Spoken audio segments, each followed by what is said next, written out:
The Mahabharata of Krishna Dwaipayana Vyasa, translated by Kisari Mohan Ganguli. The book is available with Attribution No Derivatives 4.0 International License. Please find the link to the book, and the license information in the description below.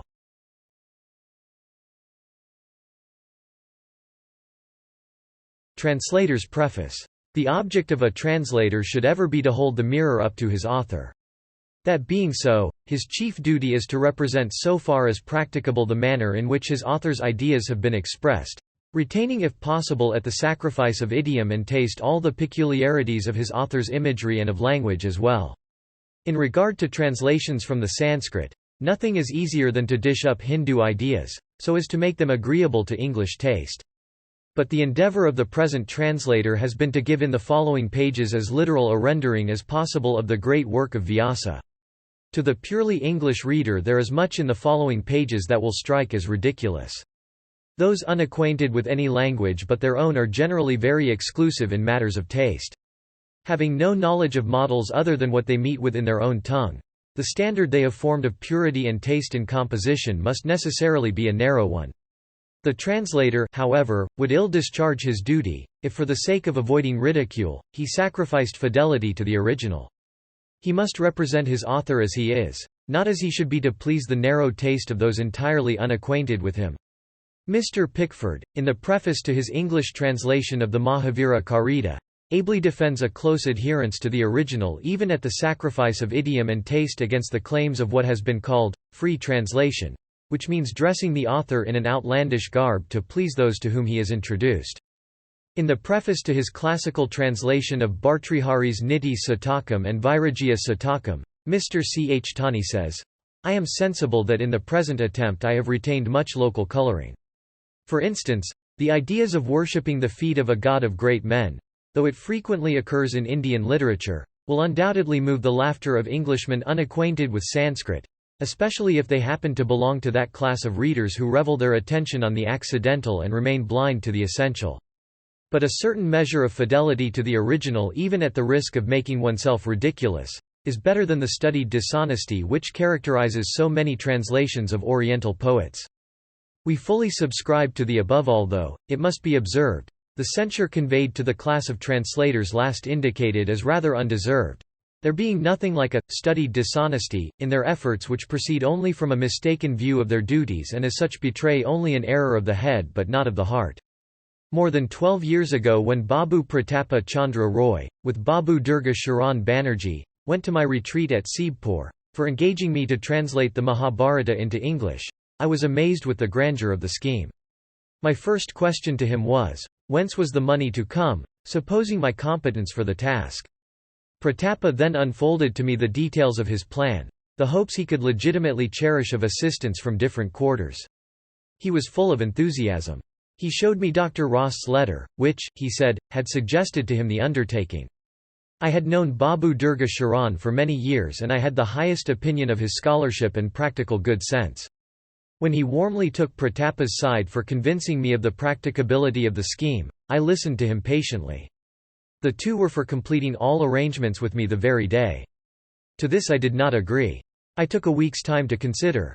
I consulted some of my literary friends, foremost among whom was the late lamented Dr. Sambhu C. Mukherjee.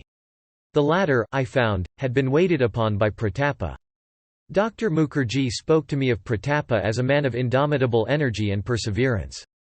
The result of my conference with Dr. Mukherjee was that I wrote to Pratapa asking him to see me again. In this second interview estimates were drawn up, and everything was arranged as far as my portion of the work was concerned. My friend left with me a specimen of translation which he had received from Professor Max Muller.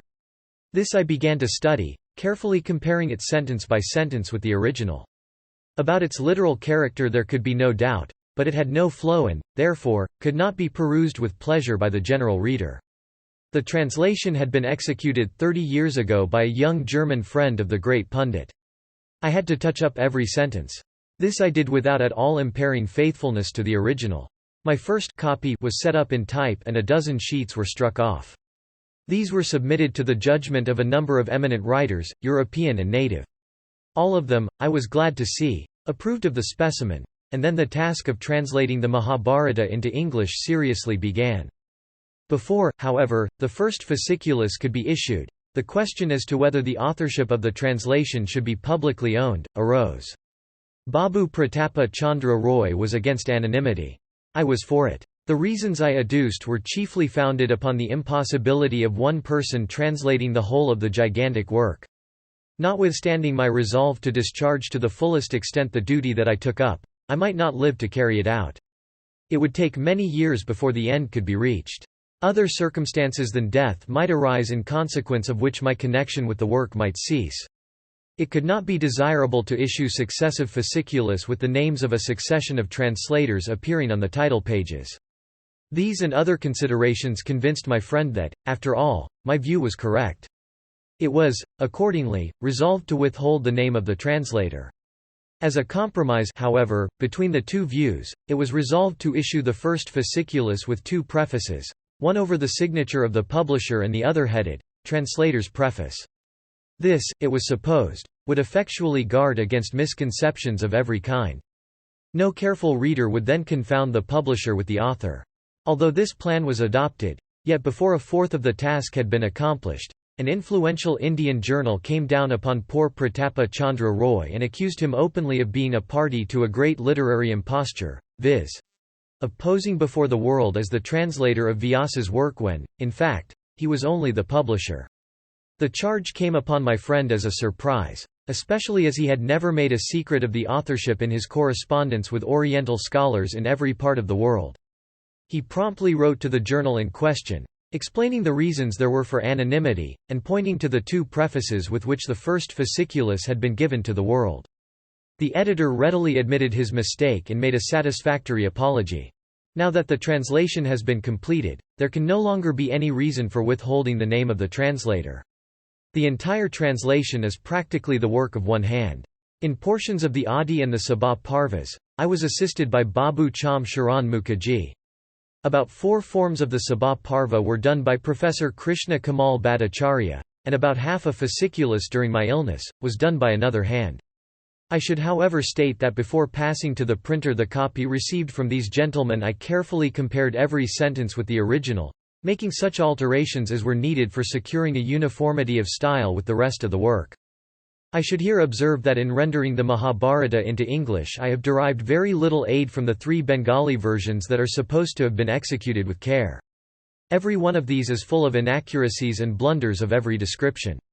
The Santi in particular, which is by far the most difficult of the 18 parvas, has been made a mess of by the pundits that attacked it. Hundreds of ridiculous blunders can be pointed out in both the Rajadharma and the Mokshadharma sections. Some of these I have pointed out in footnotes.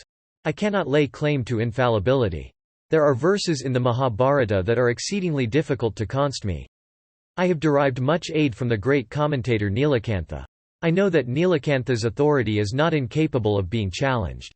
But when it is remembered that the interpretations given by Nilakantha came down to him from preceptors of olden days, one should think twice before rejecting Nilakantha as a guide. About the readings I have adopted, I should say that as regards the first half of the work, I have generally adhered to the Bengal texts, as regards the latter half, to the printed Bombay edition. Sometimes individual sections, as occurring in the Bengal editions, differ widely, in respect of the order of the verses, from the corresponding ones in the Bombay edition.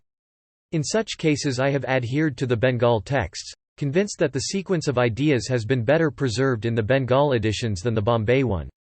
I should express my particular obligations to Pundit Ram Nath Tarkaratna, the author of Vasudeva Vijayam, and other poems, Pundit Shyama Sharan Kavaratna, the learned editor of Kavyaprakasha with the commentary of Professor Mahesh Chandra Nairatna, and Babu Agor Nath Banerjee, the manager of the Bharata Karyalaya. All these scholars were my referees on all points of difficulty. Pundit Ram Nath's solid scholarship is known to them that have come in contact with him.